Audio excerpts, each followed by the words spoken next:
اب میں آپ کو ایک حدیث سنانے چلا ہوں، اس میں ایک عجیب نقشہ سامنے آتا ہے کہ یہ مہدی جب ظاہر ہوں گے تو کس طور سے ظاہر ہوں گے، ان کے ظہور کی کیفیت کیا ہوگی، کیف یظہر۔ یہ روایت ہے حضرت ام سلمہ سے رضی اللہ تعالی عنہا، حضور کی زوجہ محترمہ ہیں، فرماتی ہیں ام سلمہ عن النبی صلی اللہ علیہ وسلم قال یکون اختلاف عند موت خلیفۃ، موت خلیفۃ، حضور نے فرمایا ایک خلیفہ کی موت پر اختلاف واقع ہو جائے گا، خانہ جنگی ہو جائے گی۔ فَيَخْرُجُ رَجُلٌ مِّنْ أَهْلِ الْمَدِينَةِ هَارِبًا إِلَىٰ مَكَّةَ، پھر مدینے کے لوگوں میں سے ایک شخص نکلے گا، بھاگے گا اور جا کر پناہ لے گا اور چھپ جائے گا مکے میں۔ فَيَأْتِيهِ نَاسٌ مِّنْ أَهْلِ مَكَّةَ، پھر اس کے پاس آئیں گے اہل مکہ، مکہ کے لوگ، فَيُخْرِجُونَهُ، اور اسے نکالیں گے، جہاں وہ چھپے ہوئے ہوں گے وہاں سے نکالیں گے۔ وَهُوَ كَارِهٌ، اور وہ بالکل اس کو پسند نہیں کر رہے ہوں گے، نہ وہ خواہش مند ہوں گے کہ ان کے ہاتھ پر بیعت کی جائے، نہ وہ یہ چاہیں گے کہ وہ میدان میں آئے اور ان کو جو ہے اپنا لیڈر مانا جائے۔ وَهُوَ كَارِهٌ فَيُبَايِعُونَهُ بَيْنَ الرُّكْنِ وَالْمَقَامِ، لیکن لوگ جو ہے پھر اصرار کے ساتھ ان کے ہاتھ پر بیعت کریں گے رکن اور مقام کے درمیان۔ رکن وہ کونا ہے خانہ کعبہ کا جس میں حجر اسود لگا ہوا ہے، اور مقام ابراہیم جو ہے، ان دونوں کے مابین جو یہ علاقہ ہے یہاں پر وہ بیعت ہوگی۔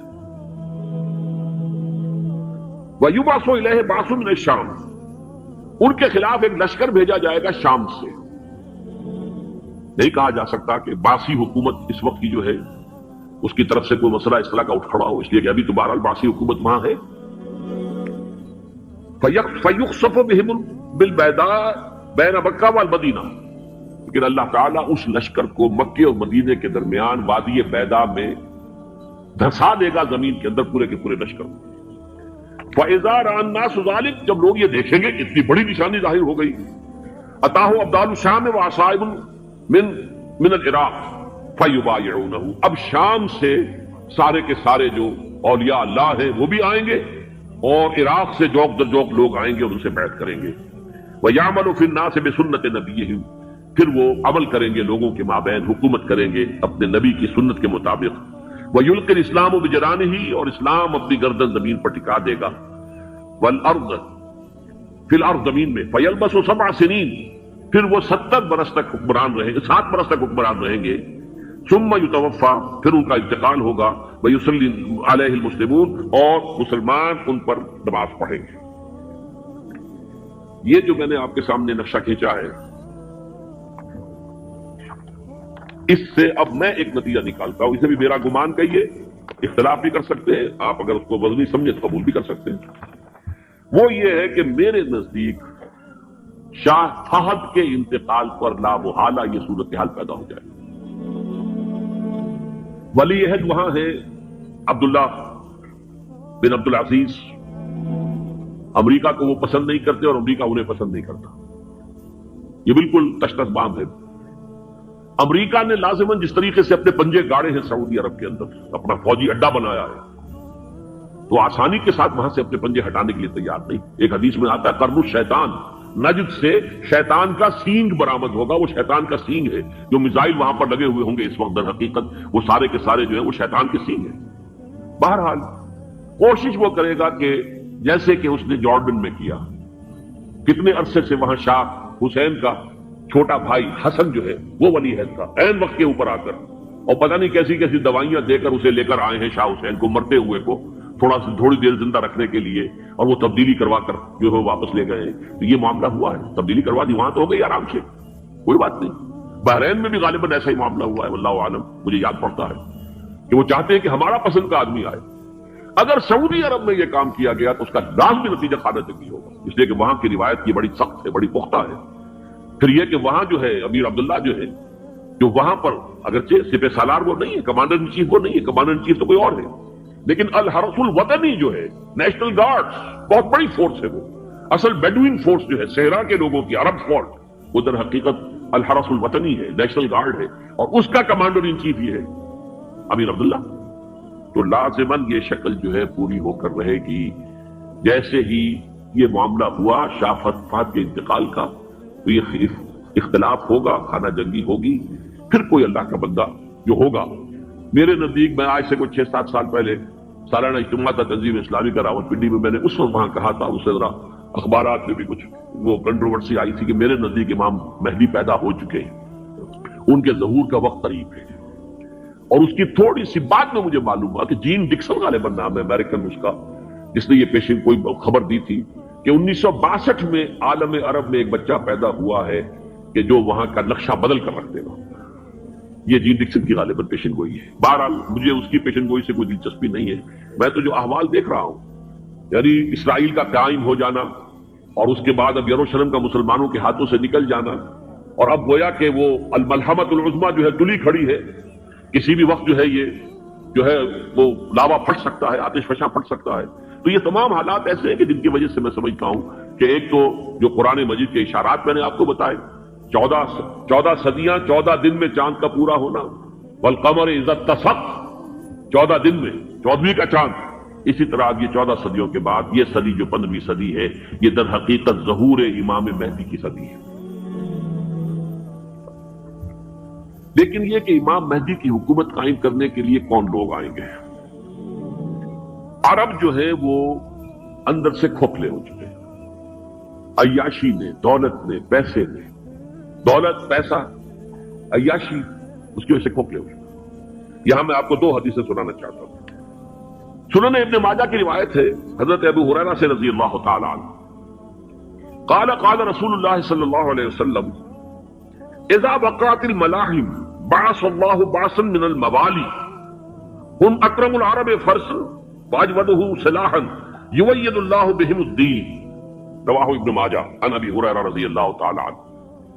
جب ملاحم کا دور شروع ہوگا تو اللہ تعالیٰ اٹھائے گا ایک لشکر یا لشکروں پر لشکر موالی میں سے. موالی کون ہے؟ عربوں نے جب فتح کیا تھا اس پورے علاقے کو خلافت راشدہ کے دوران, اور پھر وہ لوگ جو ہے ایک رائے تو یہ تھی کہ غلام بنایا جائے ساری آبادیوں کو, لیکن یہ کہ حضرت عمر کا اجتہاد تھا, اس کے مطابق جو غلام نہیں بنایا گیا تو وہ موالی کی حیثیت رکھتے تھے. عربوں میں دم نہیں ہے, موالی میں سے لشکر اٹھیں گے کہ جو در حقیقت حضرت مہدی کی حکومت کو قائم کرے گی. دوسری حدیث سنیے عن عبداللہ بن الحارث رضی اللہ تعالی عنہ, اور یہ ابن ماجہ کی روایت ہے. قال قال رسول اللہ صلی اللہ علیہ وسلم یخرج ناس من المشرق فیوطئون للمہدی یعنی سلطانی.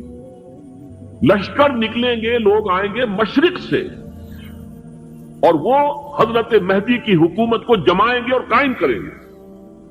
اب ذرا نوٹ کیجئے کہ جزیرہ نما عرب کے مشرق میں کون سے ملک ہیں؟ 3: ایران, افغانستان, پاکستان. یہ 3 سالڈ مسلم ممالک, مسلم آبادی اکثریت. ویسے تو یہ کہ آگے ہندوستان میں 20 کروڑ مسلمان ہیں, لیکن وہ 20 کروڑ جو ہے وہ تو 80 کروڑ کے اندر تحلیل ہو جاتے ہیں غیر مسلموں میں. لیکن یہاں جو معاملہ ہے یہ خالص اکثریت کا. ان میں سے ایران کا معاملہ جہاں تک ہے نمبر 1 یہ کہ وہ شیعہ عقائد کے حصار میں بند ہے, اس سے ادھر ادھر ہونا اس کے لیے ممکن نہیں. اب نوٹ کر لیجئے, یہ کتابیں اگر آپ پڑھنا چاہیں تو کتاب الملاحم میں پڑھیے. بدترین عذاب عربوں پر آیا کھڑا ہے, سروں پر چڑھا ہوا ہے, بدترین. ایسی جنگ ہونی ہے الملحمۃ العظمیٰ, جس کو کہ میں بھی آپ کو گواہی پیش کر دوں گا, جسے کہا گیا ہے لاسٹ کروسیڈ. بش نے بھی کروسیڈ کا لفظ بول دیا تھا, پھر واپس لیا اس نے. نکل جاتی ہے جس کے منہ سے سچی بات مستی میں. فقیہ مصلحت بھی سے وہ رندے بادہ خار اچھا, کروسیڈ کہہ کر پھر واپس لیا. یہ کروسیڈ, اس کے اوپر جس قدر نقصان ہونا ہے عربوں کا. گریٹر اسرائیل بنے گا, یہ عراق, شام, اردن, سعودی عرب کا کچھ شمالی علاقہ, ترکی کا جنوبی علاقہ, مصر کا صحرائے سینا, اور اس کے ساتھ ہی جو بہترین اس کا زرخیز ترین علاقہ ڈیلٹا آف نائل, یہ سب یہودیوں کے قبضے میں جائے گی. اس کو حدیث میں کہا گیا الملحمۃ العظمیٰ. عیسائی 80 علم لے کر مسلمانوں تم پر حملہ آور ہوں گے, اور ہر علم کے نیچے 12,000 فوج ہوگی, 9.5 لاکھ فوج. یہ نیٹو کی تیاری کس کے لیے ہو رہی ہے؟ جب USSR کا خاتمہ ہوا تو پوچھا گیا تھا نیٹو چیف سے, اب کس لیے؟ تمہارا وہ دشمن تو ختم ہو گیا, اب ہمیں اسلامک فنڈامنٹلزم سے نمٹنا ہے. وہ جانتے ہیں خطرہ یہی ہے, اب اسلام ابھر سکتا ہے. مسلمانوں کے سینوں کے اندر وہ آگ ہے، اوپر خاکستر آ گیا ہے، تم کہیں اٹھانا بیٹھنا، یہ اندر تو انگارا ہے، اوپر سے راکھ ہے، اس سے دھوکہ نہ کھا جانا ان کے دلوں کے اندر۔ اور بش نے کہا تھا مسلمان چاہتے ہیں کہ ہسپانیہ سے لے کر انڈونیشیا تک نظام خلافت قائم کریں، اور میں حیران ہوا تھا کہ اس کمبخت کو ہسپانیہ کا خیال کیسے آ گیا؟ ہمیں تو کبھی آتا ہی نہیں، اب ہم تو بھول گئے، وہ تو 500 برس پرانی بات ہے جبکہ وہاں سے ہمیں نکال دیا گیا تھا۔ اگرچہ اقبال نے کہا تھا ہے ارض فلسطین پہ یہودی کا اگر حق، ہسپانیہ پر حق نہیں کیوں اہل عرب کا؟ ہسپانیہ میں تو 800 سال حکومت کی مسلمانوں نے، اور ابھی 500 برس ہی گزرے ہیں نا۔ یہودی تو ارض مقدس سے 2000 سال نکالے گئے، انہیں لا کے آباد کیا گیا، عربوں کے سینے میں خنجر پھونک دیا گیا۔ وہ چھوٹا سا ملک جو چاہتا کرتا، کوئی پوچھنے والا نہیں۔ امریکہ جیسے اپنے بیٹے کی حفاظت کرے ویسے کرتا اس کی۔ اور حضور نے فرمایا ہے وہ جنگ جب ہوگی تو ایک باپ کے اگر 100 بیٹے ہوں گے تو 99 ختم ہو جائیں گے، ایک بچے گا۔ یہ حدیث ہے صحیح۔ اور آپ نے فرمایا ویل للعرب من شر قد اقترب، عربوں کے لیے ہلاکت ہے، عربوں کے لیے بربادی ہے اس شر سے جو قریب آ چکی ہے۔ اور آج جس طرح انہوں نے ان کی تہذیب کو اختیار کر لیا ہے، دبئی جا کر دیکھیے، بدترین مغربی معاشرہ جو ہے وہ دبئی کے اندر اپنے قائم کر کے دکھا دیا۔ اب سعودی عرب اس راستے پر بڑھ رہا ہے۔ اور اس کے بعد نمبر 2 پر جو ہے ہم پاکستانی ہیں، لیکن میں اس کے وہ پہلی بات جو کہہ رہا ہوں وہ تو یقینی ہے، اس میں تو احادیث صحیحہ موجود ہے۔ اگرچہ اس کے بعد پانسا پلٹے گا، پھر حضرت مہدی کا ظہور ہوگا، حضرت عیسیٰ کا نزول ہوگا، اور وہ گریٹر اسرائیل گریٹر گریو یارڈ بنے گا یہودیوں کا، ایک ایک یہودی قتل ہوگا اور دفن ہوگا۔ یہ بات میں ہونا ہے، میں پہلی بات پر فرض کر رہا ہوں۔ وہ پانسا پلٹے گا جب پلٹے گا۔ ابھی جو سامنے ہے وہ کیا ہے؟ جس ملحمۃ العظمیٰ کہا حضور نے، جسے آرمگیڈون کہتے ہیں عیسائی۔ آرمگیڈون کی اگر کہیں جا کر آپ دیکھیں گے، آپ ڈکشنری میں مانی تو کیا لکھا ہے؟ A very big war which will be fought between the forces of evil and good before the end of this world۔ اس دنیا کے خاتمے سے پہلے خیر اور شر کی قوتوں کے درمیان بہت بڑی جنگ ہوگی۔ ارمجدون اسے کہتے ہیں عربی میں، اور ارمگیڈون اسے کہتے ہیں انگریزی کے اندر، اور یہ بائبل کی آخری کتاب کے اندر ہے، جو اس میں کہ مکاشفات یوحنا، ریولیشنز آف سینٹ جان۔ یہ تو میں کہہ رہا ہوں یقین کے ساتھ، اور زیادہ دور نہیں ہے، آیا چاہتا ہوں۔ اس لیے کہ یہودیوں کا اور عیسائی جو کنزرویٹوز ہیں، نیو کنزرویٹوز، ان کا 5 نکاتی ایجنڈا ہے متفق علیہ، جس کے تحت یہ جنگ صلیبی شروع کی گئی ہے۔ تو سن لیجئے آپ، آرمگیڈون نمبر 1، گریٹر اسرائیل قائم ہو جانا اس کے نتیجے میں نمبر 2، مسجد اقصی اور قبۃ الصغریٰ کو گرانا نمبر 3، وہاں 3rd ٹیمپل، وہ مسجد جو حضرت سلیمان نے بنائی تھی 1000 قبل مسیح میں، پھر برباد کی تھی نیبوکدنیزر نے، دوبارہ بنائی گئی، پھر دوبارہ ختم ہوئی 70 عیسوی تک گری پڑی ہے۔ ان کا خانہ کعبہ گرا ہوا ہے 70 عیسوی سے لے کر آج تک۔ ایک دیوار ہے ویلنگ وال، جہاں جاتے ہیں، روتے ہیں، پیٹتے ہیں، ماتم کرتے ہیں، وہاں وہ بنے گا 3rd ٹیمپل۔ اور نمبر 4، اس میں لا کر رکھا جائے گا تخت حضرت داؤد کا۔ یہ تخت کہاں ہے اس وقت؟ یہ لندن شریف کے اندر، جو ان کی پارلیمنٹ کا جو چرچ ہے، ویسٹ منسٹر ایبے، اس میں رکھا ہوا ہے۔ ایک پتھر تھا جس پر بٹھا کر حضرت داؤد کی تاج پوشی ہوئی، پھر حضرت سلیمان کی ہوئی، پھر وہ پتھر رکھ دیا گیا جب حضرت سلیمان نے بنایا ہیکل مسجد اقصی، وہاں رہا وہ۔ ہر بادشاہ جو تھا یہودی اسی کے اوپر بٹھا کر اس کی تاج پوشی ہوتی تھی۔ سن 70 میں ٹائٹس نے گرایا اسے، ہیکل کو، وہ پتھر لے گیا، وہاں سے روم گیا، روم سے آئرلینڈ گیا، آئرلینڈ سے اسکاٹ لینڈ آیا، اسکاٹ لینڈ سے انگلینڈ آیا، اور اب وہ رکھا ہوا ہے 14ویں صدی عیسوی سے آج تک۔ وہ ویسٹ منسٹر ایبے میں رکھا ہوا، ایک کرسی کی سیٹ میں اسے بنا دیا گیا ہے تخت کی شکل۔ اب انگریزوں میں کوئی ملکہ ہو، کوئی بادشاہ ہو جس کی بھی تاج پوشی ہونی اس میں ہو۔ یہ لا کر رکھا جائے گا تھرڈ ٹیمپل میں، اور اس پر یہودیوں کے خیال کے مطابق ان کا مسیحا آئے گا جو مسیح دجال ہوگا، عیسائیوں کے خیال کے مطابق حضرت عیسیٰ آئیں گے، وہ ہمارا بھی خیال ہے حضرت عیسیٰ آئیں گے علیہ السلام۔ بہرحال یہ تو بعد کی باتیں ہیں نا، اس وقت جو میں عرض کر رہا ہوں عربوں پر بہت بڑا عذاب، اور پاکستان کا معاملہ البتہ یہ ہے، میں یقین سے نہیں کہہ سکتا، ہینگنگ ان دی بیلنس، ہو سکتا ہے اللہ تعالیٰ ہم پر رحم فرمائے، ہو سکتا ہے اگرچہ اس کی کوئی شرائط ہوگی۔ چمن کے مالک اگر بنا لیں موافق اپنا شعار، اب بھی چمن میں آ سکتی ہے پلٹ کر چمن سے روٹھی بہار، اب بھی ہو سکتی ہے۔ اور یہ بھی ہو سکتا ہے کہ اللہ تعالیٰ نے معجزانہ طور پر ہمیں ملک دیا، ہم نے اللہ سے بدعہدی کی، وعدہ خلافی کی، غداری کی، لہذا سزا دی جائے اور ہم سے یہ ملک چھین لیا جائے۔ اٹس جسٹ پاسبل، دور نہ سمجھے، اس انہونی بات نہ سمجھے۔ جو گھیراؤ ہو رہا ہے آپ کے مغرب میں نیٹو فورسز اور مشرق میں بھارتی فورسز گدھوں کی طرح بیٹھے ہوئے انتظار کر رہے ہیں پاکستان اور ڈسٹیبلائز ہو جائے، یہاں اور بدامنی ہو جائے۔ اب لاہور میں پھر آج دھماکے ہو گئے ہیں، 2 دن پہلے کا دھماکہ میں سہ کے آیا ہوا ہوں، آپ کے سامنے بیٹھا ہوں، وہ جانے بچی ہیں۔ جو ہماری اکیڈمی کا حشر ہوا ہے میں آپ کو نہیں بتا سکتا۔ یہ سارا کیوں ہو رہا ہے؟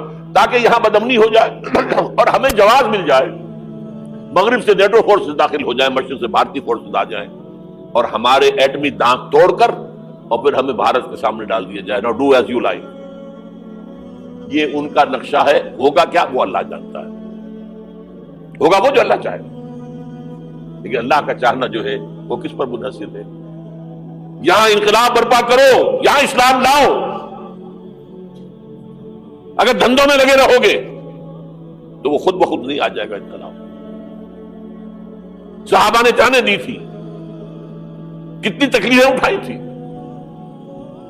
12 برس تک مکی دور کے اندر با نشہ درویشی در ساز و دمادم سن، جو پختہ شبی خدرا بر سلطنت جم سن۔ یوم طائف یاد ہے جو حضرت عائشہ فرماتی ہے کہ میں نے پوچھا تھا حضور سے کہ یوم احد سے زیادہ سختی بھی آپ پر کبھی آئی؟ یوم احد پر کیا ہوا تھا؟ تلوار کا وار پڑا تھا آپ کے چہرے مبارک، یہ جو رخسار کی ہڈی ہے اس کے اندر وار گیا ہے، اوپر خود کی 2 کڑیاں تھیں وہ اس میں گھس گئیں، 2 دندان مبارک شہید ہوئے۔ وہ خود کی کڑیاں ایک صحابی نے اپنے دانتوں سے پکڑ کے کھینچنے کی کوشش کی، دانت نکل گئے، وہ نہیں نکلی، کیا جتن کر کے نکالی گئی ہوگی تو خون کا فوارہ، اتنا خون گیا ہے کہ آپ بے ہوش ہو گئے، گر گئے، اور مشہور یہ ہو گیا کہ آپ کا انتقال ہو گیا، شہادت ہو گئی۔ یہ سیرت کبھی پڑھی ہے؟ حضرت عائشہ کے ہوش کا تو یہی دور تھا نا، یوم طائف میں جو آپ کیا تھی، بچی تھی، انہیں کیا پتا کیا ہو رہا ہے حضور کے ساتھ۔ 3 دن تک حضور مکے کی گلیاں اور وہاں کے اوباش لوگ پتھراؤ کر گئے تھے اس امید میں کہ شاید وہاں کا کوئی سردار ایمان لے آئے، تو یہاں تو ابو طالب بھی فوت ہو گئے، یہی دنیاوی سہارا تھا، خاندانی سہارا تھا ابو طالب کے ذریعے، اور گھر میں ایک دلجوئی کرنے والی رفیقہ حیات تھی، وہ بھی، ان کا بھی انتقال ہو گیا۔ آپ نے کہا یہ عام الحزن ہے، اب تو سب کو طے ہو گیا قریش کو کہ اب جیسے قتل کر دو، اسی لیے آپ گئے طائف، شاید وہاں کا کوئی بڑا سردار مانے، ایمان لے آئے مجھ پر، تو میں اپنا مرکز ادھر شفٹ کر دوں۔ تینوں سے ملے ہیں، تینوں نے وہ جواب دیے ہیں، نکل جاؤ یہاں سے، میں تمہارے ساتھ بات بھی کرنے کو تیار نہیں۔ اچھا، تمہارے سوا کوئی نہیں ملا تھا اللہ کو نبی بنا کر بھیجنے کے لیے؟ دیکھو جاؤ، میں بات نہیں کرنا چاہتا، ہو سکتا ہے میں بے عزتی کر بیٹھوں، واقعی تم اللہ کے نبی ہو تو میں مارا جاؤں گا، جاؤ جاؤ جاؤ۔ یہ سلوک محبت کے ساتھ ہوا، اور پھر چھوکروں کو، اسٹریٹ ارچنز جنہیں آپ کہتے ہیں، اشارہ کیا تھا خبر لو ان کی، پتھراؤ ہو رہا ہے، ساتھ کوئی ہے ہی نہیں، ایک آدمی صرف زید ابن حارثہ۔ اب سامنے سے پتھر آ رہے ہیں تو حضرت زید آگے آ جاتے ہیں، ڈھال بنتے ہیں، مجھے لے کے پتھر رجوع کر رہے ہیں، آپ پیچھے سے آ رہے ہیں، چاروں طرف سے تو ڈھال نہیں بن سکتا جسم لہو لہا، خون جا کر جوتیوں میں جم گیا ہے، جوتی اتر نہیں دی۔ پھر وہاں سے واپسی میں جو دعا مانگی ہے،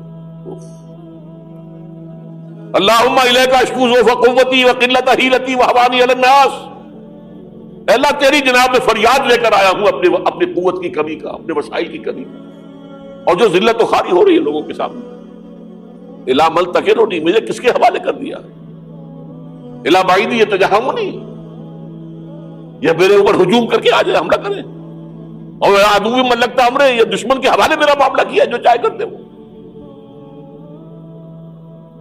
لیکن پھر عبدیت غالب آتی ہے، ان لم یکن علی غضبک فلا ابالی، اللہ اگر تو ناراض نہیں ہے تو مجھے کوئی پرواہ نہیں، سر تقدیم خم ہے جو مزاج یاد میں آئے، مجھے اندیشہ یہ ہے کہ تو ناراض تو نہیں ہوگی۔ یہ تکلیفیں جھیلی ہے، سینکڑوں صحابہ نے جانوں کا نذرانہ پیش کیا ہے، احزاب کی جنگ میں فاقوں پر فاقے ہو رہے تھے، اور ان فاقوں کی حالت میں خندق کھودنے کا حکم ملا ہے، لوگوں کی کمریں دوہری ہو رہی ہیں، پتھر باندھے ہیں اپنے پیٹوں سے، اپنی چادروں کے ساتھ کس کر کمر دوہری نہ ہو جائے۔ اور جب صحابہ کدالیں چلا رہے ہیں تو کیا کہہ رہے ہیں؟ نحن الذین بایعوا محمدا علی الجہاد ما بقینا ابدا، اللہم لا عیش الا عیش الاخرہ۔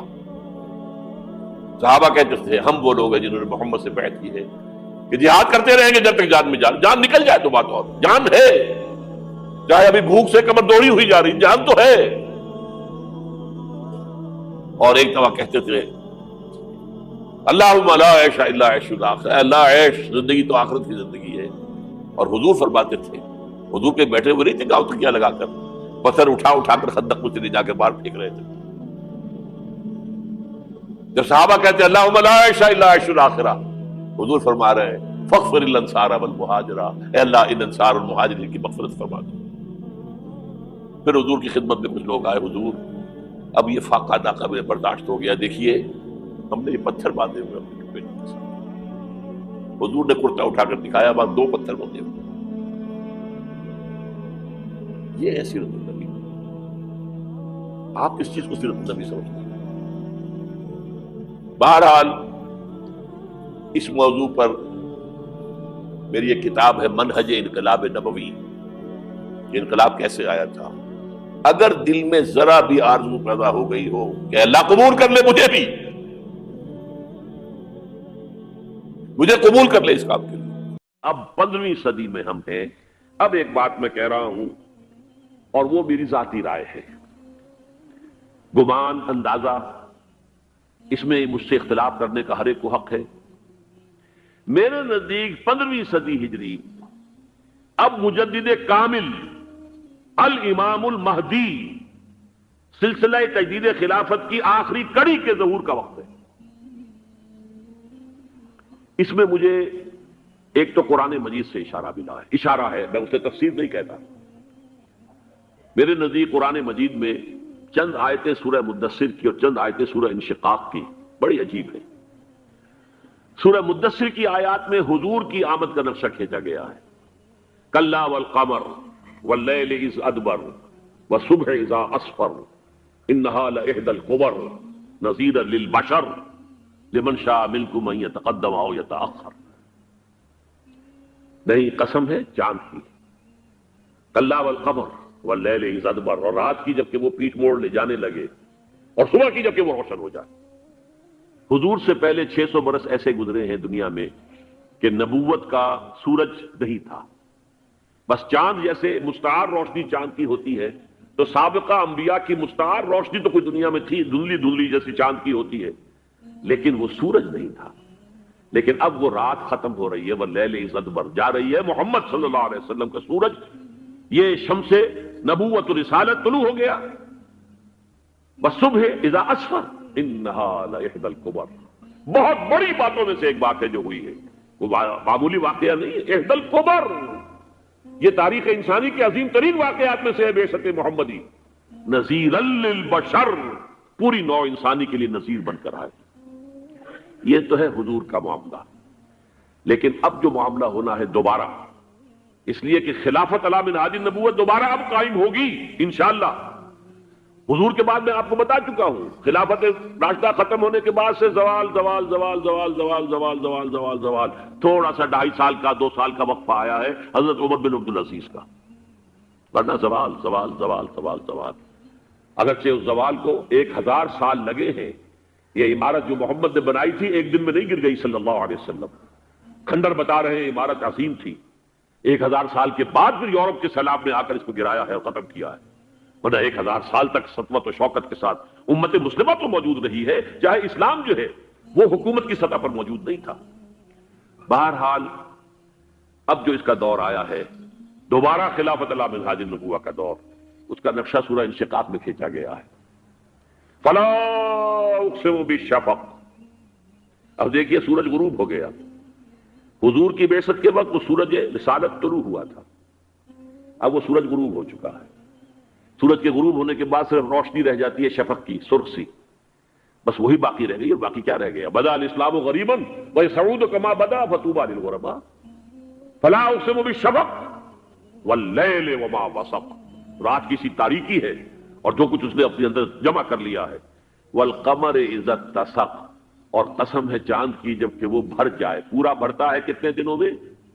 14 دن میں، اور 14 صدیوں کے بعد اب پہلی صدی کا جس نے کہ تجدید کامل کی عمر بن عبدالعزیز، 14 صدیوں کے بعد اب 15ویں صدی میں الامام المہدی کے ظہور کا وقت قریب ہے۔ اب جو کچھ مجھے حضرت امام المہدی کے بارے میں کہنا ہے، دوبارہ اپنی بات دہرا رہا ہوں، یہ میرا ذاتی گمان ہے، اختلاف کیا جا سکتا ہے، میرا گمان یہ ہے کہ یہ اب جو مجدد آئیں گے وہ حضرت مہدی ہوں گے۔ پہلی بات تو یہ جان لیجئے کہ مہدی 2 ہیں، ایک شیعوں کے مہدی، ایک سنیوں کے مہدی، ان میں بڑا فرق ہے۔ شیعہ حضرات مہدی کو مانتے ہیں، وہ ان کے 12ویں امام ہیں، ان کے عقیدے کے مطابق انہیں پیدا ہونے کے فوراً بعد اس اندیشے سے کہ انہیں قتل کر دیا جائے گا ایک غار میں چھپا دیا گیا تھا، تقریباً 1200 برس سے وہ اس غار کے اندر ہیں، وہ روپوش ہیں، چھپے ہوئے ہیں، اسی لیے انہیں امام غائب کہا جاتا ہے، اور اب ان کا انتظار ہو رہا ہے اس لیے انہیں امام منتظر بھی کہا جاتا ہے۔ اس لیے شیعوں کے دارالعلوم جو ہوتے ہیں دارالعلوم المنتظر، وہ اس لیے کہ ان کا انتظار کیا جا رہا ہے۔ تو یہ ہے، اب وہ ان کا خیال ہے کہ آخری دور میں، آخری زمانے میں وہ ظاہر ہو جائیں گے، غار سے نکل آئیں گے۔ دیکھیے میں اس عقیدے کو اس بنا پر رد نہیں کرتا کہ یہ ناممکن ہے کہ کیسے کوئی شخص جو ہے 1200 برس تک کسی غار کے اندر زندہ رہ سکتا ہے، نہیں، میں سمجھتا ہوں ممکن ہے۔ 300 برس تک اصحاب کہف رہے کہ نہیں رہے؟ سوئے رہے، 300 ایئرس ہم مانتے ہیں۔ حضرت عیسیٰ اسی حیات عرضی کے ساتھ 2000 سال سے موجود ہیں آسمان پہ کہ نہیں ہے؟ آپ کو معلوم ہے حضرت عزیر 100 برس تک مرنے کے بعد دوبارہ زندہ کر دیے گئے، فَأَمَاتَهُ اللَّهُ مِئَةَ عَامٍ ثُمَّ بَعَثَهُ۔ تو ناممکنات میں سے کوئی سوال پیدا نہیں ہوتا، لیکن یہ کہ آیا کوئی امامت معصومہ کا تصور قرآن اور حدیث سے ہمیں ملتا ہے؟ پھر یہ کیا یہ موروثی امامت کہ حضرت علی کی نسل جو حضرت فاطمہ سے چلی ہے اسی میں یہ امامت ہوگی؟ اس کے لیے ہمارے پاس کوئی دلیل نہیں ہے، ہم اس کو تسلیم نہیں کرتے۔ ہم تو سمجھتے ہیں کہ معصومیت ختم ہو گئی محمد الرسول اللہ صلی اللہ علیہ وسلم پر، خاتم المعصومین ہے محمد الرسول اللہ، اب ان کے بعد تو اجتہاد ہے اور خلافت ہے، عام معاملات میں اجتہاد ہوگا، نظام خلافت کا ہوگا۔ تو ہمارے نزدیک جو میں جس مہدی کا نام لے رہا ہوں وہ مہدی ہیں جو ایک مجدد ہوں گے، جیسے کہ مجددین کے نام میں نے آپ کو گنوائے ہیں، مجدد الفسانی ہو، شاہ ولی اللہ ہو، سید احمد بریلوی ہو، شیخ الہند ہو، ایک ہوں گے انسان جو پیدا ہوں گے انسانوں کی طرح عام طور پر اپنی عمر کو پختگی کو پہنچیں گے، پھر وہ سامنے آئیں گے منظر پر، پھر وہ کام کریں گے، قیادت کریں گے، عرب میں ان کا ظہور ہوگا۔ دوسری بات یہ نوٹ کر لیجئے حضرت مہدی کے بارے میں، ہمارے ہاں احادیث کے جو مجموعے ہیں ان میں جو ٹاپ کے 2 مجموعے ہیں ان میں کہیں حضرت مہدی کا ذکر نہیں ہے، نہ صحیح بخاری میں نہ صحیح مسلم میں، لیکن ہم اسے نظر انداز نہیں کر سکتے کہ صحائح 6 کی بقیہ 4 کتابوں کے اندر موجود ہیں، لہذا نظر انداز نہیں کر سکتے، اگنور کرنا ممکن نہیں ہے۔ اب اس میں چاہتا ہوں کہ کچھ حدیثیں آپ کو میں سناؤں جن میں حضرت مہدی کا تذکرہ کیا گیا ہے۔ پہلی ہے وعن عبداللہ ابن مسعود قال قال رسول اللہ صلی اللہ علیہ وسلم، حضرت عبداللہ ابن مسعود سے روایت ہے، وہ فرماتے ہیں کہ حضور نے ارشاد فرمایا لا تذهب الدنيا حتى يملك العرب رجل من اہل بیتی، یہ دنیا ختم نہیں ہوگی جب تک کہ عرب پر میرے اہل بیت میں سے ایک شخص کی حکومت قائم نہ ہو۔ اور آپ کو معلوم ہے کہ آج تک عرب پر حضور کے اہل بیت کی کوئی حکومت قائم نہیں ہوئی، اور جب قائم ہوئی بھی تھی حضرت علی کو اگر شمار کیا جائے، اس لیے کہ حضور نے وہ جو مشہور واقعہ ہے کہ ایک چادر میں لے لیا تھا حضرت علی کو اور حضرت فاطمہ اور حضرات حسنین کو، اللہم ہؤلاء اہل بیتی، اے اللہ یہ بھی میرے اہل بیت ہیں، تو حضرت علی کی بھی حکومت منعقد نہیں ہوئی، پورے عالم اسلام پر ان کی حکومت نہیں تھی، اس لیے کہ شام اور مصر دونوں صوبے جو ہیں انہوں نے ان کی اطاعت قبول نہیں کی تھی۔ اس حوالے سے یہ معاملہ ابھی ہونا ہے۔ لا تذهب الدنيا حتى يملك العرب رجل من اہل بیتی یواطئ اسمہ اسمی، اس کا نام وہی ہوگا جو میرا نام ہے، یعنی محمد صلی اللہ علیہ وسلم، اور ان کا نام بھی، مہدی کا نام بھی محمد ہو، مہدی تو ان کا لقب ہے۔ یہ ترمذی میں بھی ہے، ابو داؤد میں بھی ہے، سنن ابی داؤد جامع ترمذی، بلکہ ابو داؤد میں ایک اور روایت ہے، قال حضور نے فرمایا لو لم يبقى من الدنيا الا يوم، اگر دنیا کی زندگی میں سے کچھ بھی نہ بچے سوائے ایک دن کے، لطول اللہ تعالی ذلك اليوم، تو اللہ تعالیٰ اس دن کو لمبا کر دے گا، حتی یبعث فیہ رجلا منی، یہاں تک کہ میرے خاندان میں سے ایک شخص کو اٹھائے گا، من اہل بیتی، میرے اہل بیت میں سے، یواطئ اسمہ اسمی و اسم ابی ہے اسم ابی، جس کا نام میرے نام پر ہوگا، جس کی والد کا نام میرے والد کے نام پر ہوگا، محمد ابن عبداللہ ان کا نام ہوگا، اور وہ یملأ الارض قسطا وعدلا کما ملئت ظلما وجورا، وہ سرزمین عرب کو عدل اور انصاف سے اسی طرح بھر دیں گے جیسے کہ وہ ظلم اور زیادتی سے بھر چکی ہوگی۔ دوسری روایت ہے حضرت ابو سعید خدری رضی اللہ تعالی عنہ سے، حضور نے فرمایا المہدی منی اجل الجبہۃ اقنى الانف یملأ الارض قسطا وعدلا کما ملئت ظلما وجورا یملک 7 سنین، رواہ داؤد، کہ مہدی مجھ میں سے ہوں گے بڑی روشن پیشانی والے اور بڑی کھڑی ناک والے، وہ زمین کو بھر دیں گے انصاف سے اور عدل سے جیسے کہ وہ ظلم سے بھری ہوئی ہوگی، اور وہ 7 برس تک حکومت کریں گے۔ عرب میں خالص خلافت علی منہاج النبوہ کا نظام حضرت مہدی کے ہاتھوں قائم ہوگا اور 7 برس تک قائم رہے گا عرب کے اندر، اس کا اگلا مرحلہ میں بعد میں بیان کروں گا۔ تیسری روایت، اور اس کو میں اس لیے خاص طور پہ سنا رہا ہوں کہ اس میں وہی الفاظ آئے ہیں جو میں نے ابتدا میں حدیث آپ کو سنائی تھی، اس کے الفاظ ہیں۔ عن ابی سعید قال ذکر رسول اللہ صلی اللہ علیہ وسلم بلاء یصیب هذه الامہ حتی لا یجد الرجل ملجا یلجا الیہ من الظلم، حضور نے ذکر فرمایا کہ ایک دور ایسا آئے گا انتہائی ابتلاء اور آزمائش اور مصائب کا، کہ کسی شخص کو کوئی سر چھپانے کی جگہ نہیں ملے گی اس ظلم سے اپنے آپ کو بچانے کے لیے۔ فَيَبْعَثُ اللَّهُ رَجُلًا مِنْ عِتْرَتِي وَأَهْلِ بَيْتِي، تو پھر اللہ میرے خاندان میں سے، میرے اہل بیت میں سے اٹھائے گا ایک شخص کو، فَيَمْلَأُ بِهِ الْأَرْضَ قِسْطًا وَعَدْلًا، اور اس کے ذریعے سے اللہ تعالیٰ زمین کو عدل و قسط سے بھر دے گا۔ يَرْضَى عَنْهُ سَاكِنُ السَّمَاءِ، یہ وہی الفاظ آ گئے، اب اس سے پھر راضی ہو جائیں گے آسمانوں میں رہنے والے بھی، وَسَاكِنُ الْأَرْضِ، اور زمین میں رہنے والے بھی۔ لَا تَدَعُ السَّمَاءُ مِنْ قِطَرِهَا شَيْئًا إِلَّا صَبَّتْهُ، آسمان اپنا ایک قطرہ بھی نہیں روکے گا مگر یہ کہ اس کو زمین کے اوپر نثار کر دے گا، بارش کی شکل میں گرا دے گا۔ وَلَا تَدَعُ الْأَرْضُ مِن نَبَاتِهَا شَيْئًا إِلَّا أَخْرَجَتْهُ، اور زمین اپنی پیداوار میں سے کوئی شے نہیں چھپائے گی، نہیں روکے گی مگر کچھ کو ظاہر کر دے گی۔ چوتھی حدیث جو ہے وہ حضرت ام سلمہ سے رضی اللہ تعالی عنہ قال سمعت رسول اللہ صلی اللہ علیہ وسلم یقول المہدی من عترتی من اولاد فاطمہ، رواہ ابو داؤد، یہ بھی سنن ابو داؤد کی روایت ہے۔ حضور نے فرمایا مہدی میرے خاندان سے، میرے اہل بیت سے ہوں گے، یعنی اولاد فاطمہ میں سے، اور تفصیل اس کی آتی ہے کہ حضرت حسن کی اولاد میں سے ہوں گے۔ پانچویں حدیث میں آپ کو سنا رہا ہوں، اور اس میں ایک عجیب مشابہت آپ کے سامنے آئے گی حضرت عمر بن عبدالعزیز کے ساتھ، یہ اول اور آخری کڑی کے درمیان مشابہت۔ عن علی رضی اللہ تعالی عنہ، یہ حدیث جو ہے مسند احمد ابن حنبل میں بھی ہے اور سنن ابن ماجہ میں بھی ہے۔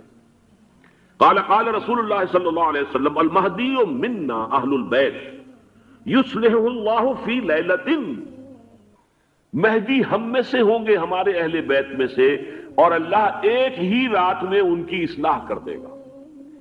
یعنی وہ پہلے سے کوئی زیادہ روحانی یا دینی کوئی اس سے کی شخصیت نہیں ہوں گے، لیکن ایک ہی رات میں اللہ تعالیٰ ان کی سیرت و کردار کے اندر انقلاب عظیم برپا کر دے گا.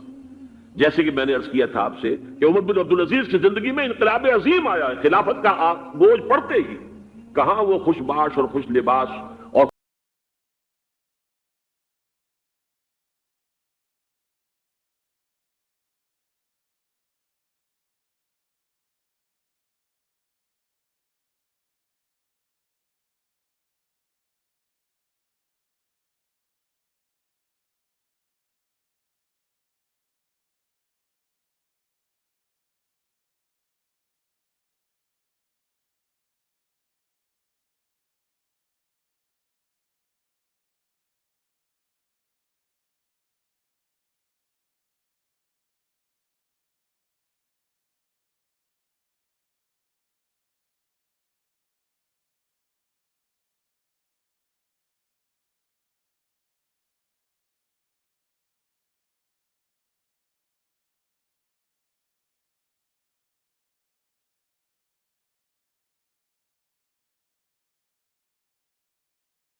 پھر ان کا انتقال ہوگا وَيُصَلِّي عَلَيْهِ الْمُسْلِمُونَ، اور مسلمان ان پر نماز پڑھیں گے. یہ جو میں نے آپ کے سامنے نقشہ کھینچا ہے، اس سے اب میں ایک نتیجہ نکالتا ہوں. اسے بھی میرا گمان کہیے، اختلاف بھی کر سکتے ہیں آپ، اگر اس کو وزنی سمجھے تو قبول بھی کر سکتے ہیں.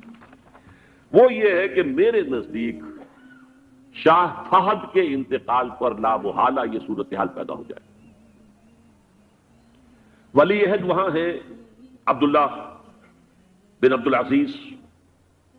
امریکہ کو وہ پسند نہیں کرتے اور امریکہ انہیں پسند نہیں کرتا. یہ بالکل تشخیص بام ہے. امریکہ نے لازماً جس طریقے سے اپنے پنجے گاڑے ہیں سعودی عرب کے اندر، اپنا فوجی اڈا بنایا ہے، تو آسانی کے ساتھ وہاں سے اپنے پنجے ہٹانے کے لیے تیار نہیں. ایک حدیث میں آتا ہے قرن الشیطان، نجد سے شیطان کا سینگ برآمد ہوگا. وہ شیطان کا سینگ ہے. جو میزائل وہاں پر لگے ہوئے ہوں گے اس وقت در حقیقت وہ سارے کے سارے جو ہیں وہ شیطان کے سینگ ہیں. بہرحال کوشش وہ کرے گا کہ جیسے کہ اس نے جارڈن میں کیا، کتنے عرصے سے وہاں شاہ حسین کا چھوٹا بھائی حسن جو ہے وہ ولی عہد تھا، عین وقت کے اوپر آ کر، اور پتہ نہیں کیسی کیسی دوائیاں دے کر اسے لے کر آئے ہیں شاہ حسین کو، مرتے ہوئے کو تھوڑی دیر زندہ رکھنے کے لیے، اور وہ تبدیلی کروا کر جو ہے واپس لے گئے. تو یہ معاملہ ہوا ہے، تبدیلی کروا دی، وہاں تو ہو گئی آرام سے، کوئی بات نہیں. بحرین میں بھی غالباً ایسا ہی معاملہ ہوا ہے، واللہ عالم. مجھے یاد پڑتا ہے کہ وہ چاہتے ہیں کہ ہمارا پسند کا آدمی آئے.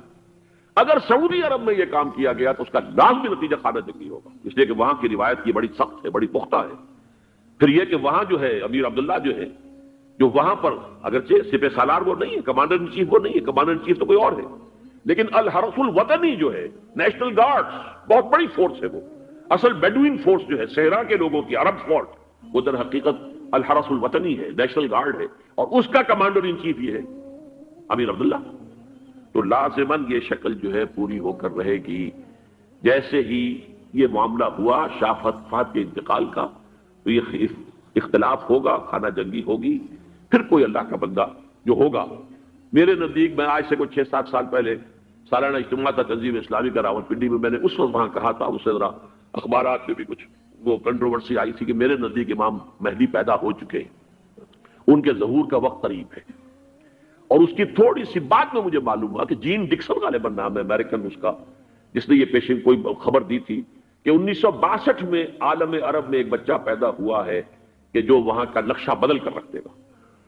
یہ جین ڈکسن کی غالباً پیشن گوئی ہے. بہرحال مجھے اس کی پیشن گوئی سے کوئی دلچسپی نہیں ہے. میں تو جو احوال دیکھ رہا ہوں، یعنی اسرائیل کا قائم ہو جانا، اور اس کے بعد اب یروشلم کا مسلمانوں کے ہاتھوں سے نکل جانا، اور اب گویا کہ وہ الملحمۃ العظمیٰ جو ہے تلی کھڑی ہے، کسی بھی وقت جو ہے یہ جو ہے وہ لاوا پھٹ سکتا ہے، آتش فشاں پھٹ سکتا ہے. تو یہ تمام حالات ایسے ہیں کہ جن کی وجہ سے میں سمجھتا ہوں کہ ایک تو جو قرآن مجید کے اشارات میں نے آپ کو بتائے، 14 صدیاں، 14 دن میں چاند کا پورا ہونا، والقمر اذا اتسق، 14 دن میں 14ویں کا چاند. اسی طرح اب یہ 14 صدیوں کے بعد یہ صدی جو 15ویں صدی ہے، یہ در حقیقت ظہور امام مہدی کی صدی ہے. لیکن یہ کہ امام مہدی کی حکومت قائم کرنے کے لیے کون لوگ آئیں گے؟ عرب جو ہیں وہ اندر سے کھوکھلے ہو چکے ہیں. عیاشی نے، دولت نے، پیسے نے، دولت، پیسہ، عیاشی، اس کی وجہ سے کھوکھلے ہو چکے ہیں. یہاں میں آپ کو 2 حدیثیں سنانا چاہتا ہوں.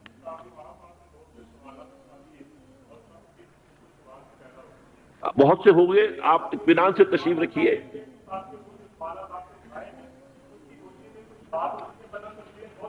بہت ہوگی، بات ہوگی، آپ اس طرح صبر سے سن لیجئے. میں اب تقریباً اپنی گفتگو کے اختتام تک پہنچ رہا ہوں. سنن ابن ماجہ کی روایت ہے حضرت ابو ہریرہ سے رضی اللہ تعالی عنہ، قال قال رسول اللہ صلی اللہ علیہ وسلم اذا وقعت الملاحم بعث اللہ بعثا من الموالی هم اکرم العرب فرسا واجودہ سلاحا یوید اللہ بہم الدین. رواہ ابن ماجہ عن ابی ہریرہ رضی اللہ تعالی عنہ. جب ملاحم کا دور شروع ہوگا تو اللہ تعالیٰ اٹھائے گا ایک لشکر یا لشکروں پر لشکر موالی میں سے. موالی کون ہے؟ عربوں نے جب فتح کیا تھا اس پورے علاقے کو خلافت راشدہ کے دوران، اور پھر وہ لوگ جو ہے، ایک رائے تو یہ تھی کہ انہیں غلام بنایا جائے ساری آبادیوں کو، لیکن یہ کہ حضرت عمر کا اجتہاد تھا، اس کے مطابق جو ان کو غلام نہیں بنایا گیا، تو وہ موالی کی حیثیت رکھتے ہیں. عربوں میں دم نہیں ہے، موالی میں سے لشکر اٹھیں گے کہ جو در حقیقت حضرت مہدی کی حکومت کو قائم کرے گی. دوسری حدیث سنیے عن عبداللہ بن الحارث رضی اللہ تعالی عنہ، اور یہ ابن ماجہ کی روایت ہے. قال قال رسول اللہ صلی اللہ علیہ وسلم یخرج ناس من المشرق فیوطئون للمہدی یعنی سلطانی. لشکر نکلیں گے، لوگ آئیں گے مشرق سے، اور وہ حضرت مہدی کی حکومت کو جمائیں گے اور قائم کریں گے. اب ذرا نوٹ کیجئے کہ جزیرہ نما عرب کے مشرق میں کون سے ملک ہیں؟ 3: ایران، افغانستان، پاکستان. یہ 3 سالڈ مسلم ممالک، مسلم آبادی اکثریت. ویسے تو یہ کہ آگے ہندوستان میں 20 کروڑ مسلمان ہیں، لیکن وہ 20 کروڑ جو ہے وہ تو 80 کروڑ کے اندر تحلیل ہو جاتے ہیں غیر مسلموں میں. لیکن یہاں جو معاملہ ہے یہ خالص اکثریت کے. ان میں سے ایران کا معاملہ جہاں تک ہے، نمبر 1 یہ کہ وہ شیعہ عقائد کے حصار میں بند ہے، اس سے ادھر ادھر ہونا اس کے لیے ممکن نہیں۔ حدیث میں یہ بھی آتا کہ اصفہان سے 70,000 یہودی دجال کا ساتھ دیں گے، لیکن بہرحال خراسان ایک صوبہ ہے افغانستان کا اس وقت بھی شمال مشرقی کونے میں، مجھے امید ہے وہاں سے خیر کی، کیونکہ خراسان کا لفظ وہاں پہ شامل ہے، اور حضور کی حدیث میں بعد میں آپ کو سناؤں گا کہ خراسان سے فوجیں چلیں گی جو یروشلم کو دوبارہ حاصل کریں گی، فتح کریں گی، جیسے پہلے یروشلم کھویا عربوں نے تھا، دوبارہ حاصل کیا تھا کرد نے، کرد خون صلاح الدین ایوبی رحمت اللہ علیہ، ایسے اب پھر عربوں نے کھویا ہے، لیکن لینے والے خراسان سے لشکر آئیں گے، یخرج من خراسان رایات و سود لا یردها شیء حتی تنصب بإیلیا، خراسان کے علاقے سے کالے علم لے کر لشکر چلیں گے جن کے رخ کو کوئی موڑ نہیں سکے گا جب تک کہ وہ جا کر یروشلم میں نصب نہ ہو جائے۔ اس کے بعد نام آتا ہے پاکستان کا، یہ ہے میری اور آپ کی داستان، اور یہ ہے سبب جس کی وجہ سے کہ میں آپ سے یہ گفتگو کر رہا ہوں۔ اصل میں تو کس لیے؟ محض ایک علمی استفادہ، محض اپنی بات آراء کو ظاہر کرنے کا شوق نہیں، بلکہ یہ کہ اپنی ذمہ داری ہم پہچانیں کہ ہم کس مقام پر کھڑے ہیں۔ دیکھیے اس پاکستان کے بارے میں یا ہندوستان کے بارے میں علامہ اقبال نے کہا تھا اپنے ترانہ ملی میں، میرے عرب کو آئی ٹھنڈی ہوا جہاں سے، میرا وطن وہی ہے، میرا وطن وہی ہے۔ اور مجھے بتایا گیا کہ سنن ابی داؤد میں یہ روایت موجود ہے کہ حضور نے فرمایا کہ ہندوستان کی طرف سے مجھے ٹھنڈی ہوا آتی، اگرچہ مجھے وہ حدیث ابھی نہیں ملی ہے، لیکن حزب التحریر کا ایک کارڈ مجھے ملا تھا، تو اس میں اس حدیث کا اور اس میں ابن داؤد ابو داؤد کی روایت کا حوالہ موجود تھا۔ لیکن میں جو چیز آپ کو بتا چکا ہوں وہ یہ کہ الف ثانی کا پورا تجدیدی کارنامہ اس ہندوستان کی سرزمین میں ہوا۔ مجدد الف ثانی شیخ احمد سرندی، شاہ ولی اللہ دہلوی، سید احمد بریلوی، وہ تو ہمارے پاکستان میں آ کر جو ہے ان کا خون جذب ہوا ارض پاکستان میں۔ پھر شیخ الہند مولانا محمود حسن، تحریک خلافت چلی تو صرف ہندوستان میں چلی اور کہیں نہیں چلی۔ آزادی کی تحریک چلی پوری دنیا میں، وہ نیشنلزم کی بنیاد پر چلی، ملے نیشنلزم، عرب نیشنلزم، ترک نیشنلزم، ہمارے یہاں چلی تو اسلام کے نام پر پاکستان کا مطلب کیا، لا الہ الا اللہ۔ پھر پاکستان قائم ہوا معجزے کے طور پر، بلکہ نازل ہوا ہے ليلۃ القدر میں، انا انزلناه فی ليلۃ القدر، جیسے قرآن نازل ہوا ہے ليلۃ القدر میں، یہ پاکستان بھی نازل ہوا ہے ليلۃ القدر میں۔ اس کا برقرار رہنا ابھی تک معجزہ ہے۔ ہندو یہ سمجھتا تھا، کانگریس سمجھتی تھی کہ جھٹپٹ ختم ہو جائے گا۔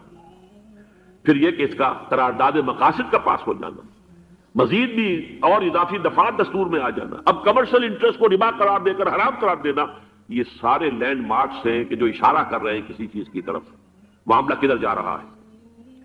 پھر یہ کہ یہ جو 14ویں صدی کے مجدد تھے شیخ الہند، اس کے بعد سے کچھ ایسی شخصیتیں عظیم پیدا ہوئی ہیں ہند میں، جن کو میں سمجھتا ہوں کہ 14ویں صدی کے مجدد اور 15ویں صدی کے مجدد کے درمیان یہ 15ویں صدی کے مجدد کی راہ کو سیدھا کرنے والے، جیسے کہ حضرت یحییٰ نے کہا تھا میں تو آنے والے کا راستہ سیدھا کر رہا ہوں حضرت عیسیٰ کے لیے، ایسے ہی 15ویں صدی کے لیے امام مہدی کے لیے راستہ صاف کرنے والے سب سے پہلے علامہ اقبال، جنہوں نے اسلام کا تصور دین کی حیثیت سے دوبارہ زندہ کیا ہے، ورنہ اسلام ایک مذہب کی شکل اختیار کر چکا تھا۔ پھر مولانا مودودی، مولانا ابوالکلام آزاد حکومت الہیہ کے نعرے کے ساتھ میدان میں آئے۔ یہ اقبال نے جو تصور پیش کیا تھا اس پر عملی جدوجہد کے لیے حزب اللہ قائم ہوئی۔ نوٹ کر لیجئے 11 برس کا فرق ہے عمر کا علامہ اقبال کے اور ابوالکلام کے، اور 1913 میں جب حزب اللہ قائم کی ہے اس وقت علامہ اقبال کی ملی شاعری اپنے عروج کو پہنچ چکی تھی۔ پھر یہ کہ علامہ اقبال کے بعد تعمیل جو ہے اس کام کی وہ ابوالکلام نے کی، لیکن روایتی علماء کی شدید مخالفت کی وجہ سے وہ بددل ہو کر چھوڑ گئے، کانگریس میں شامل ہو گئے، بساط جو ہے حزب اللہ کی انہوں نے لپیٹ دی۔ پھر مولانا مودودی آئے، انہوں نے وہ ڈور جو ہے اس کا سرا تھاما، جماعت اسلامی قائم کی حکومت الہیہ ہی کے قیام کے لیے، اگرچہ میرے نزدیک یہ کہ وہ انتخابی اور ایک قومی سیاست کی ایک جماعت بن کر پاکستان میں جو ہے دلدل میں پھنس گئی ہے۔ اب ہم اس کی کوشش کر رہے ہیں، تنظیم اسلامی اور یہ تحریک خلافت جس کے تحت یہ جلسہ ہو رہا ہے، یہ ساری چیزیں وہ ہیں کہ آپ کو سوائے پاکستان کے اور کہیں نہیں ملیں گی پوری دنیا میں۔ معلوم ہوتا ہے کہ پاکستان کو بہت بڑا رول پلے کرنا ہے اس میں، اور اس کے ساتھ اب جمع کر لیجئے افغانستان کی عمارت افغانستان، اسلامی عمارت افغانستان قائم ہو چکی ہے۔ یہ پچھلے 20 سالوں میں جو کچھ وہاں ہوتا رہا ہے اس سے پہلے تصور نہیں ہو سکتا تھا۔ کابل جو ہے وہ تو جیسے پیرس کا تمدن تھا ویسے کابل کا تھا، وہی لباس، وہی سکرٹس۔ یہاں جب آئے تھے شاہ ظاہر شاہ سرکاری دورے پر تو ان کی جو ملکہ صاحبہ تھی ان کے ساتھ وہ سکرٹ میں ملبوس تھی۔ کابل جو ہے وہ بالکل ایک پیرس کی طرح کا شہر تھا. آج کابل جو ہے جا کر دیکھیے, علامہ اقبال کے فرزند بھی دیکھ کر آئے ہیں, تو اگرچہ وہ خود میں سمجھتا ہوں کہ خاصے انہیں آپ لبرل کہیں, آزاد خیال کہیں, لیکن اس درجے متاثر ہو کر آئے تھے کہ انہوں نے یہ کہا افغانستان میں جو میں نے حالات دیکھے ہیں کہ اگر 2-4 اور مسلمان ملکوں کے اندر یہ نظام قائم ہو جائے تو پوری دنیا مسلمان ہو جائے گی. یہ سب کچھ کیسے ہو رہا ہے؟ یہ آنے والے دور کی جھلکیاں ہیں. Coming events are casting their shadows before. یہ سب بتا رہے ہیں کہ پاکستان افغانستان کو مل کر اس میں کوئی عظیم رول پلے کرنا ہے. اور اس کے ضمن میں اب میں علامہ اقبال کے بارے میں آخری بات کہہ رہا ہوں. علامہ اقبال کے بارے میں عام یہ خیال ہے, انہوں نے اپنے خطبات میں مہدی کا اور نزول مسیح کا, حالانکہ میں کل پڑھ رہا تھا مولانا سید احمد اکبر آبادی رحمۃ اللہ علیہ کا ایک مقالہ ان کا کہ علامہ اقبال نے ابن خلدون کے بارے میں یہ کہا ہے کہ مہدی کا اور نزول عیسیٰ کا دونوں کا انہوں نے انکار کیا ہے, حالانکہ ابن خلدون نے نزول عیسیٰ کا انکار نہیں کیا, صرف مہدی کا انکار کیا. بہرحال علامہ اقبال نے خطبات میں انکار کیا ہے, لیکن یہ کہ اپنی شاعری کے اندر میں چیلنج کرتا ہوں کسی بڑے سے بڑے اقبال شناس کو, ان کا یہ شعر ذرا سنیے. خضر وقت از خلوت دشت حجاز آید بروں, کارواں زی وادی دور و دراز آید بروں. خضر وقت, امام وقت, رہنمائے وقت, قائد وقت, خلوت دشت حجاز, حجاز کی صحرا کی کسی خلوت گزینی سے نکل کر باہر آئیں گے. میں حیران ہوتا ہوں علامہ کے اس فکر پر اور اس مصرے پر. یہاں انہوں نے شیعہ اور سنی دونوں کے کانسیپٹ جمع کر دیے. شیعہ کا کانسیپٹ یہ چھپے ہوئے کسی غار میں وہاں سے برآمد ہوں گے, اور ہمارا کانسیپٹ میں ام سلمہ رضی اللہ تعالیٰ عنہ کی حدیث سنا چکا, چھپے ہوئے ہوں گے وہ وہاں پر, مدینے سے نکل کر آ کر مکے میں چھپ جائیں گے. اس خانہ جنگی کی حالت میں لوگ ان کی طرف دیکھ رہے ہوں گے, سوچتے ہوں گے انہیں میدان میں آنا چاہیے, کوئی پارٹ پلے کرنا چاہیے, امت کی رہنمائی کرنی چاہیے, لیکن وہ چھپیں گے, وہ کارے ہوں گے, وہ اس ذمہ داری کو قبول نہیں کرنا چاہیں گے, جا کے چھپ جائیں گے مکے میں. وہاں سے مکے والے انہیں نکالیں گے, اور وہ کارے ہوں گے, انہیں بالکل یہ پسند نہیں ہوگا کہ یہ ذمہ داری اٹھائیں. تو خضر وقت از خلوت دشت حجاز آیت بروں, کارواں زی وادی دور و دراز آیت بروں. کارواں جو چلے گا ان کی مدد کے لیے اس وادی دور و دراز, اس عظیم وادی دور و دراز, یہ وادی سندھ ہے. وادی سندھ جو ہے ہم سمجھتے ہیں کہ صرف یہ پاکستان اور پنجاب جو ہے یہ اس میں شامل ہے, سندھ اور پنجاب نہیں, افغانستان کا پورا مشرقی علاقہ اس میں شامل ہے. جیسے دریائے جیلم سندھ میں جا رہا ہے, جیسے دریائے گلگت سندھ میں آ کر ملتا ہے, جیسے دریائے چناب اور راوی اور جیلم اور یہ سب جا رہے ہیں اور آ رہے ہیں, اسی طرح دریائے کابل کہاں سے آ رہا ہے, دریائے گومل کہاں سے آ رہا ہے, ٹوچی کہاں سے آ رہا ہے. یہ سارا جو ہے ڈرین جو ہو رہا ہے, ایسٹرن جو ہے پارٹ آف افغانستان, یہ سب وادی ہے. اس وادی کے یہ 2 حصے ہیں, ایک حصہ جو ہے یہ ادھر پاکستان میں ہے, اور اسی وادی کا دوسرا حصہ جو ہے وہ افغانستان میں ہے. کارواں زی وادی دور و دراز آیت بروں, کارواں چلے گا یہاں سے. یخرج الناس من المشرق یؤتون للمہدی یعنی سلطان ہی, مشرق سے فوجیں چلیں گی کہ جو مہدی کی حکومت قائم کرے گی. اور یخرج من خراسان رایات و سود, اور خراسان سے سیاہ پرچم چلیں گے کہ جن کا رخ کوئی موڑ نہیں سکے گا, حتیٰ تنصب بیلیا, یہاں تک کہ وہ جا کر یروشلم کے اندر نصب ہو جائیں گے. حضرات, میں ایک میری گفتگو کا حصہ باقی تھا لیکن میں اسے چھوڑ رہا ہوں, اس لیے کہ گلوبلائزیشن جو اس کی ہوگی, جو خلافت علی منہاج النبوہ کی تجرید کامل حضرت مہدی کے ہاتھوں عرب میں ہوگی, اس سے پہلے اس کے لیے محنت, کوشش, جد و جہد پاکستان اور افغانستان میں ہو چکی ہوگی جو اسے سپورٹ کرے گی اور وہاں جا کر حکومت قائم کرے گی. اس کے بعد گلوبلائزیشن کا جو مرحلہ اس کا ہے وہ حضرت مہدی کے ہاتھوں نہیں ہے, وہ حضرت عیسیٰ ابن مریم ان کے نزول کے بعد ہے. السلام علیکم سامعین, ڈاکٹر اسرار احمد صاحب کے مزید بیانات سننے کے لیے ہمارے چینل صدائے ایمان کو سبسکرائب کیجیے.